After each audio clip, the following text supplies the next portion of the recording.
here, and as you walk through the door, maybe you didn't realize that you were walking into a meeting for worship, that a building that was built in 1694, 17th century. And it was built by John Bound, who the Bound House, that maybe some of you are familiar with.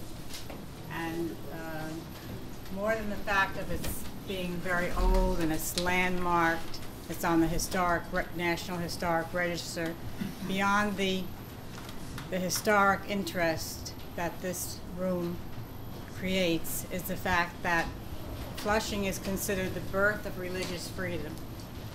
It was in 1657 that Peter Stuyvesant was the governor of New Amsterdam, and he wanted everybody to worship in the Dutch Reformed Church, and he was especially persecuting Quakers, and anybody who would be harboring Quakers were subject to being arrested.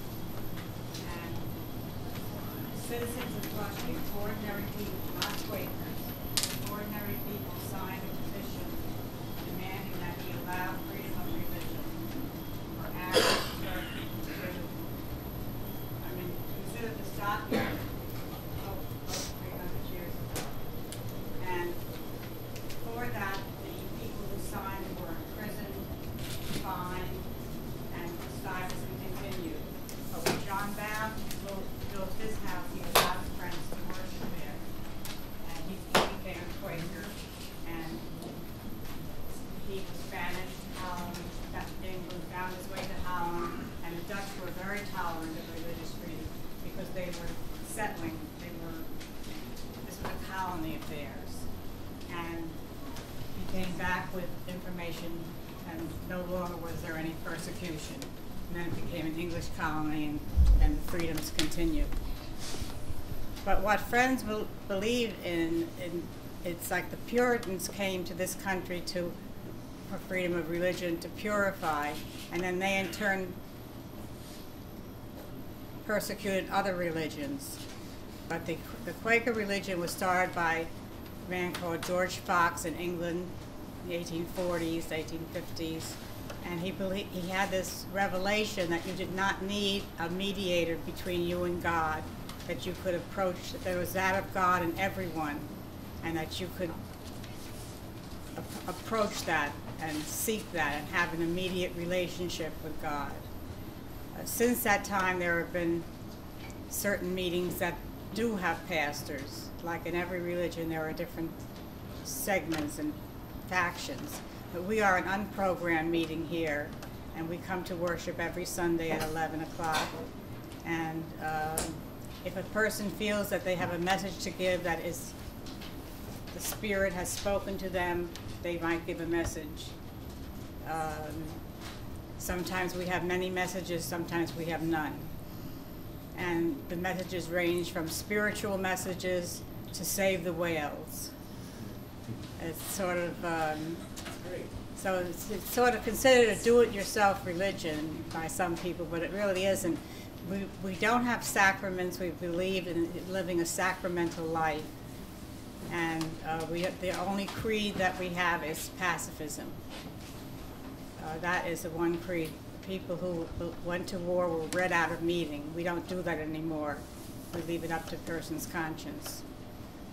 So, well, just a slight tweak on that. We do have sacraments. We don't have outward sacraments. It's the inward sacrament that we believe is important.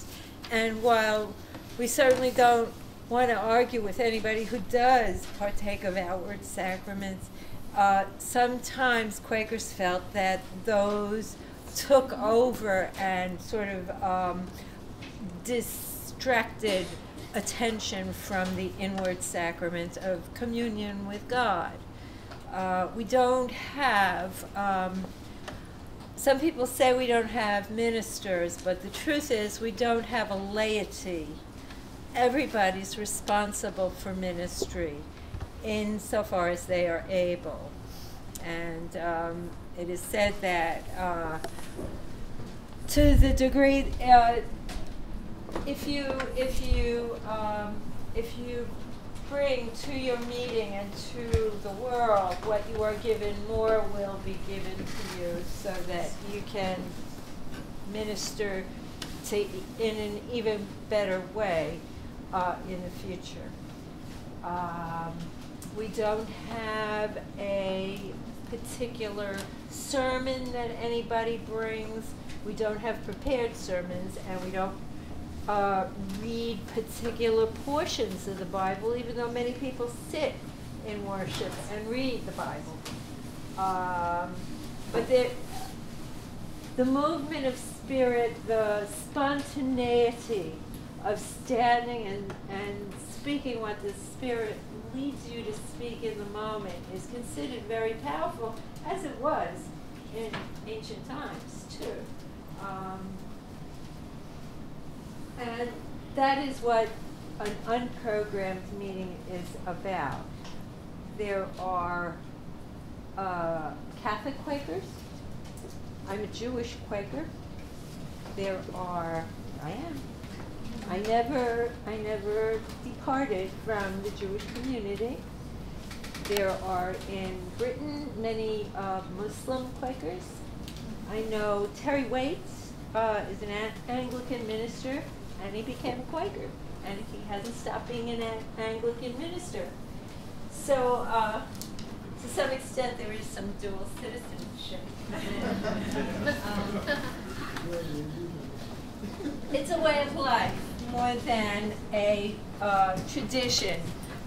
People are encouraged to find what's truthful for them and live that way. You can look around. There are no religious symbols. It's just windows. George Fox felt that all the riches and churches, he called them steeple houses, with all the stained glass windows and the gilt and artifacts, were very much against what primitive Christianity would have been. And he believed in simplicity. And Quakers, all the elder Quakers that we read about, all seem to stress simplicity. That it is the riches that we store that cause wars. Any questions? Yeah. In many religions, you have things like coming of age, baptism for children, you know, as they go into adulthood, some kind of ritual. How do the Quakers deal with this? No, we don't. As I said before, even though George Fox was a Christian and was probably baptized, it was his belief that these rituals become just that habit, and they lose their deep spiritual meaning. So he felt that you should lead a sacramental life. The symbol, it shouldn't be by these ritualistic. So Well, you don't have to be. There are some Quakers who are baptized, and of course we have a lot of Christian people. There are very few birthright Quakers. Mostly they become convinced. But it isn't that we don't take the sacraments seriously. It's that he was against doing things that just were, you know, habits. There is a small thing. Children in Quaker meetings are typically associate members, and in order to become a full member, you do have to apply for membership, and then there's a clearness process. Clearness used to be, you know, an examination. Are you clear? Are you affiliated with any other church or religious group? But now it's more an internal opportunity for the person who is seeking membership to discern that they are or are not clear to join the meeting.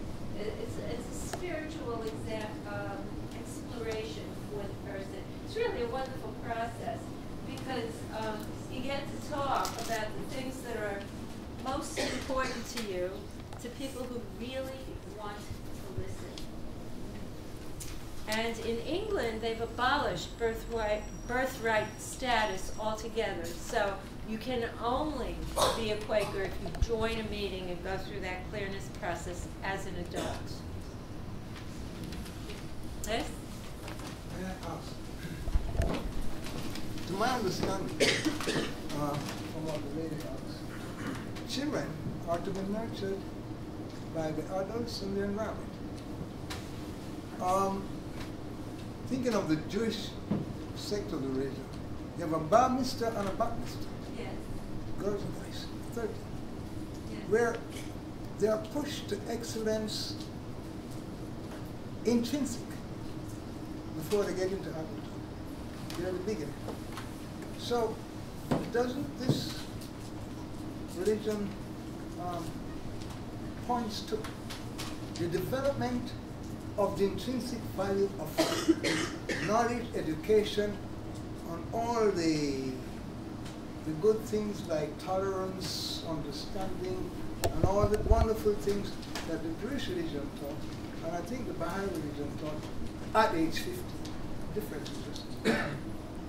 Well, Doesn't the religion push the child there? So it becomes second nature. The children are given, in fact, the children are given an education in all religions, and if you'll notice, many of the private schools are Quaker-sponsored schools. The school that President Obama's children go to is a Quaker school. Swarthmore College, Brennan Seminary in the city, and we always, from when they're very little, talk to our children in terms of values and living right, and basically the golden rule which applies in all of our religions. yes? I was wondering, in the clearness process, or is there any time where people are taught about the history, Quaker history, like I remember reading about the inner light and progressive revelation, and just to have a sense of continuity or like the connection to an earlier tradition, you know what I mean? You are expected to know that before you make that application. Okay. Yeah, Okay. yeah, We believe in continuing revelation. yes, Okay. One question. yes. So when the Quaker was founded over 300 years ago, seems to be little similarities between Shakers and Quakers. Are you aware of any Yes. connection between Shaker and Quaker? Shakers were actually a sect of Quakers at one point. Really? Yeah. Shaker was a sect of Quaker. They were once Quakers, yeah. There's one thing they didn't believe in, though, was sex. It's not in there. Not They didn't the other believe way in around. sex, so they died out. It's like, I mean, it's true. well, the difference between Quakers are confused sometimes with Shakers and sometimes confused with the Amish or the Mennonites. The only we do have in common with the Amish and the Mennonites is that we are a peace church. But other than that, there is no, they were just an interesting culture. And there's one more thing that you should know about Quakers, and that is, from the very beginning, women were given absolute equality to men. Absolute. Women's ministry was considered as important as men's ministry, right from the very beginning. Yes, in fact, these walls used to go up and down. They used to have a business meeting every first Sunday of every month. And the women would have theirs and the men would have theirs, and they'd pass notes to each other because George Fox felt women were intimidated by men. And so they discussed the same issue, passed notes, and arrived at consensus, which is another thing that when we have our business meeting, which we conduct in a spirit of worship, we try to have a consensus. It isn't like the majority, all those in favor. If one or two people are not in unity with what is being decided, usually the clerk of the meeting will put it off to the next meeting. And it works. It's hard work, but it does work. It's hard work. Yes. Yeah. Any special meaning to the name Quaker? Yes, it was considered a derogatory term. I think a judge once used it when the Quaker was brought in front of him, and he said something about, "You people quake," because of the 17th century had a lot of these religious movements, and people were very emotional and they were moved. And very often they would. I think you have evangelical groups now that are very physical and move a lot. And so it was really a derogatory term, but one which we now embrace. Yes. I understand that Quakers were involved with the abolitionist movement and the Underground Railroad. Can you speak to that? They were, and I can't. Maybe you can. Yes, they were. They, from very early on, even in the 18th century, we had a Quaker named John Woolman who used to go from meeting to meeting, imploring Quakers who did have slaves not to have them. The Quakers were one of the first groups to be abolitionists and to believe in the freedom, and they were a Quaker. This house was part of the underground. Bound House was part of the underground. We know this from the diaries that people kept. It could never be said in the minutes of the meeting that we were protecting escaped slaves because that was against the law, but people knew. So, Although some people didn't want to give up their slaves so quickly, and so manumission was often in their wills and testaments. Sorry. That's good. Yeah. Oh yes. Going blank now. I'm going blank. No. Let's wrap up this. Yes. Someone has a question. Go ahead. I was just wondering, how many members do you have? We're a very small meeting. At an average meeting for worship, we have perhaps 15 to 20 people. We have members who do not live in this area who have retired and moved, so we have maybe 40 or 50 members. But it's a small meeting. But worldwide. It was at one time. It was very big. This was the original building. You can see the cutouts on that beam, and so many Quakers knew they were safe to worship here after Peter Stuyvesant was defeated, in a sense, that the building was in 1714 was enlarged to twice the size. Worldwide, the largest community of Quakers today is in Kenya. Yes, and they are programmed in Kenya and also in Bolivia. Many Quakers, also programmed Quakers.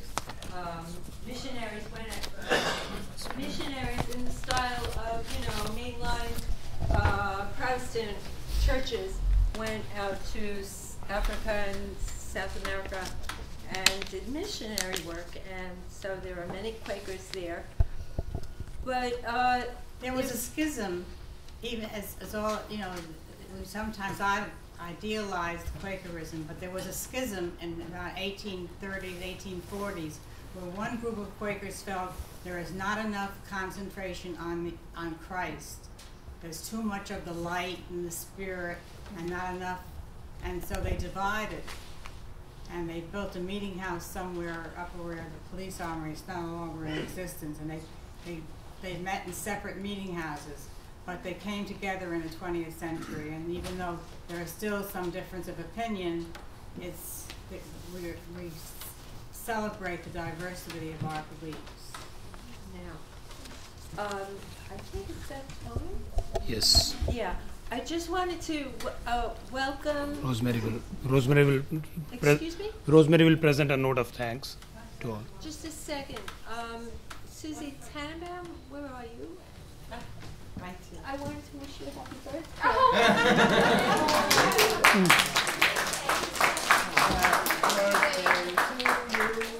There is one more question. Okay. I would like to know how you handle weddings. Well, we had one a few months with the bride and grooms standing here. It's the only ceremony in New York State where you do not need a judge or a minister or a rabbi. The bride and groom give the vows to each other, a certificate is signed by all the members present, and except that they, of course, have to have a marriage license. It is the group, they are married, and witnessing to this is the group of people who attend the wedding. Yeah, that's the only outward sacrament that Quakers participate in. Thank you very much. Well, Thank you. Thanks to And it's true. go out through that There are door. people here who were from each of the stops, and I want to thank all of them again. And Yes. also thank everybody for participating. If anybody would like to be on a mailing list, Harpreet, our #1 photographer, and the person with the megaphone has a form, has paper that you can just give us your email address to know not only about future walks, but hopefully we'll be able to get together in the interim, not just a once-a-year event, but at other times to learn more about each other. And now I just invite you to go through that door into the reception area, we might say. Thank you. A word of thanks to Susan Tenenbaum, Grace Meng's officer, Don Capalby, and our very own Councilman Peter Koo. Thank you. Thanks a lot. Thank you. Thank you. Thanks This a is lot. really good. Thank you. I actually enjoy Just to it. commingle with each other. Yeah. Can I say my name? Sure. Yeah. Just put your email address. All right. ये banner Rosemary will take.